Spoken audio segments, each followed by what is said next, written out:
ధనుష్, రాయన్ తో పాటు రాజ్ తరుణ్, పురుషోత్తముడు కూడా ఈ వారం రిలీజ్ అయ్యింది. టీజర్, ట్రైలర్ వంటివి సినిమాపై అందరి దృష్టి పడేలా చేశాయి. మరి వాటికి తగ్గట్టు సినిమా ఉందా లేదా అనేది ఈ రివ్యూలో తెలుసుకుందాం రండి. స్టోరీ: లండన్లో చదువుకుని హైదరాబాద్కి వస్తాడు రచిత్ రామ్.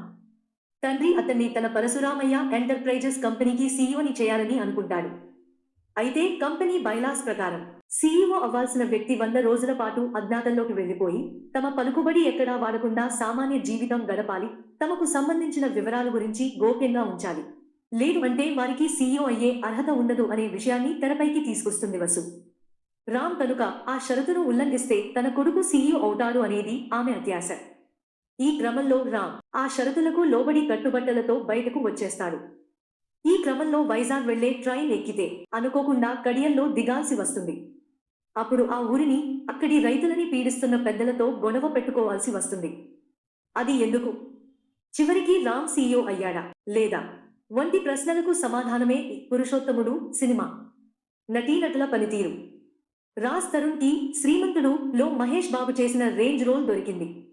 తన సెటిల్ పెర్ఫార్మెన్స్ తో దానికి న్యాయం చేశాడు. హీరోయిన్ హాసిని సుధీర్ తన అందంతో ఆకట్టుకుంది. రమ్య కృష్ణ ఎప్పటిలానే హుందాగా నటించి మెప్పించింది. ఆమె కొడుకుగా విరాన్ ముత్తంశెట్టి నటించాడు. మురళీ శర్మ ఎప్పటిలానే తన సెటిల్ పెర్ఫార్మెన్స్ తో మెప్పించాడు. ప్రవీణ్ కామెడీ మాస్ ఆడియన్స్ ని ఇంప్రెస్ చేసేలా ఉంది. ప్రకాష్ రాజ్ అతిథి పాత్రలా అనిపించినప్పటికీ చివర్లో ఆ పాత్రతో చెప్పించిన డైలాగులు బాగా పేలాయి. మిగిలిన నటీనటులు పర్వాలేదు అనిపించారు.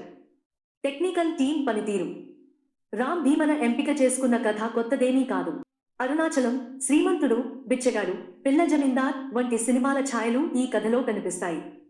కానీ స్క్రీన్ ప్లే పరంగా మంచి మార్కులు వేయొచ్చు. డైలాగ్స్ కూడా బాగున్నాయి. నిర్మాతలు ఖర్చుకి ఎక్కడా వెనకాడకుండా ఈ సినిమాకి పెట్టేశారు. ప్రతి ఫ్రేమ్ పెద్ద హీరో సినిమాల్లో చూసినట్లు రిచ్ గా అనిపిస్తుంది. గోపీ సుందర్ సంగీతం కూడా సినిమాకి ప్లస్ పాయింట్ అని చెప్పాలి. రన్ టైం కూడా 2 గంటలే ఉండటం మరో ప్లస్ పాయింట్ గా చెప్పాలి. ఫైనల్ వర్డ్స్: మొత్తంగా ఈ పురుషోత్తముడు రొటీన్ గా అనిపించిన టైం పాస్ చేయించే విధంగానే ఉంది. రీసెంట్ టైంలో వచ్చిన రాజ్ తరుణ్ సినిమాలతో పోలిస్తే ఇది చాలా బెటర్.